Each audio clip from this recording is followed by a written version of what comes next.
Bonjour et bienvenue à tout pointe. Dans ce journal, des plutôt bonnes nouvelles quand même. Au sommaire de ce journal, toujours du positif, rien que du positif. Solidarité d'abord. L'action « Voudriez-vous m'écrire » pour Noël a connu un incroyable succès et les lettres continuent d'arriver à la résidence des Arcades à Malmedy. Plus de 24 000 lettres et colis ont été envoyés aux résidents. Les habitants de la région ont participé en masse, mais cette chaîne de solidarité a eu des échos jusque dans des lieux improbables. La maison de repos a ainsi reçu des lettres du Portugal, d'Irlande, de Suisse, du Canada, de Guyane et de Nouvelle-Calédonie. Peut-être devront-ils bientôt lancer un appel à bénévoles, de préférence polyglottes cette fois, pour dépouiller et lire ces 24 000 précieuses lettres.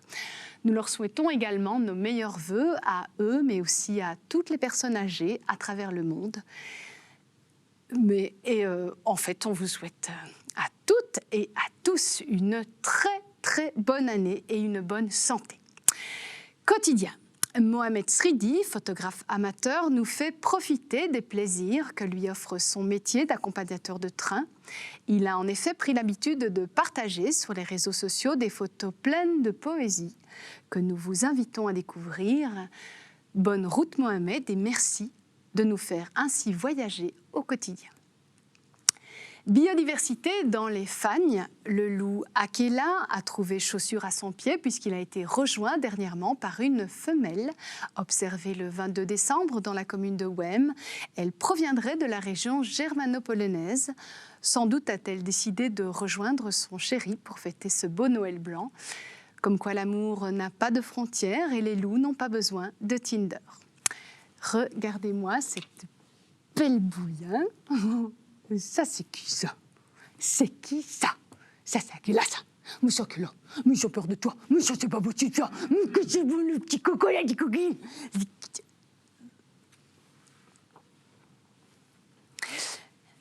Profitons au passage pour rappeler aux petits et aux grands que le loup n'est un danger pour personne, qu'il est même plutôt craintif du grand méchant homme et qu'il a bien le droit lui aussi à son petit lopin de terre, d'autant plus qu'il permet aussi de réguler l'écosystème dans lequel il vit. Allez, bon vent les amoureux.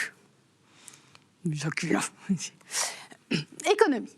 Une autre excellente nouvelle, la Banque nationale belge a publié une étude dont les résultats sont visibles sur leur site internet qui démontre tout simplement que l'immigration est profitable à l'économie belge et qu'en plus elle n'a aucun effet néfaste sur le chômage. Selon notre secrétaire d'État à l'asile et à la migration, cette étude plutôt encourageante montre aussi qu'il ne peut être que profitable pour tous et toutes de renforcer l'intégration. Et toc! Enfance, pour la première fois, le Time Magazine a décerné le titre de l'enfant de l'année. C'est Gitanjali Rao, une américano-indienne âgée de 15 ans qui a reçu cette distinction. Elle a été récompensée pour son travail pour rendre l'eau potable et sa lutte contre le cyberharcèlement. Mais la jeune fille ne compte pas s'arrêter là. Elle est déjà en train de travailler sur sa prochaine invention, un appareil capable de détecter les parasites dans l'eau. Bravo à elle. Environnement, au Mexique, un nombre record de tortues sont nées cette année. Alexis, notre envoyé spécial, est sur place en ce moment pour couvrir l'événement. Oui, merci Claire. Alors ici, c'est tout simplement incroyable. Il y a des bébés tortues partout. Il y en a 4 fois plus que les années précédentes. Le confinement imposé dans la région ayant limité le tourisme et la pêche, les tortues ont eu tout le loisir de pondre dans leur nid sans être perturbées par l'activité humaine. Quand on laisse la nature tranquille, elle se porte mieux. Encore une nouvelle qui donne envie de faire un cœur avec les doigts. Oups. Mais tiens, une pièce. Merci Alexis pour ces informations. J'ai une autre bonne nouvelle. Nous allons rapidement rapatrier notre journaliste pour que ces tortues retrouvent leur tranquillité. Sport, un petit pas pour le foot, un grand pas pour l'égalité. Au Brésil, les femmes toucheront désormais le même salaire et les mêmes primes que les hommes. Espérons que cette avancée fasse effet boule de neige et marque ainsi le coup d'envoi d'un changement profond et concret vers plus d'équité non due. Culture, ouverture du premier musée du bonheur à Copenhague, basé sur le concept scandinave du hygge, qui n'est pas le nom d'un meuble préfabriqué. Nenni et Claire, Ikea c'est suédois, hein? Mais absolument, merci d'aider. Intraduisible en français, le hygge, qu'on pourrait associer au concept d'avoir bien bon ou de n'avoir nem ou va, est un savant mélange d'humeur joyeuse, de convivialité, de simplicité et de bien-être. L'exposition évoque le bonheur sous toutes ses formes, à travers les époques et les différentes civilisations. Ce n'est pas un hasard si le Danemark est, selon le rapport de l'ONU, le pays le plus heureux du monde.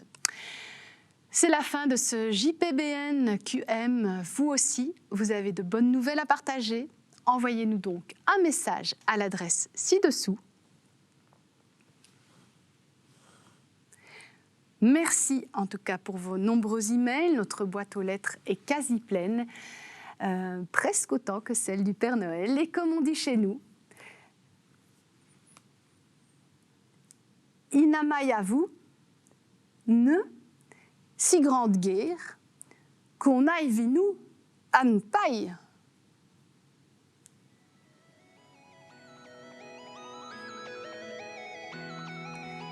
À bientôt.